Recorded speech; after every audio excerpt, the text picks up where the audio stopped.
As the sun dipped below the horizon, the city transformed into a tapestry of shimmering lights, and nestled within the urban heartbeat stood a magnificent building, a beacon in the nocturnal symphony. The facade, an architectural masterpiece, wore a cloak of darkness that only enhanced its allure. Rows of windows adorned the structure like jewels, each framing a unique tableau of life within. Warm hues spilled forth, casting a gentle glow onto the surrounding streets below. At ground level, the building's entrance was marked by a cascade of soft, inviting light. The glass doors stood as portals to another realm, revealing the lobby adorned with contemporary art and an elegant reception desk bathed in the subtle radiance of recessed lighting. Vertical lines of light traced the building's edges, accentuating its form against the night sky.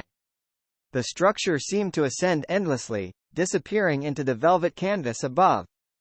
On the upper floors, lights from individual rooms painted a mosaic of stories, each window a snapshot of someone's world. A cozy living room, a home office, or a bedroom with curtains gently swaying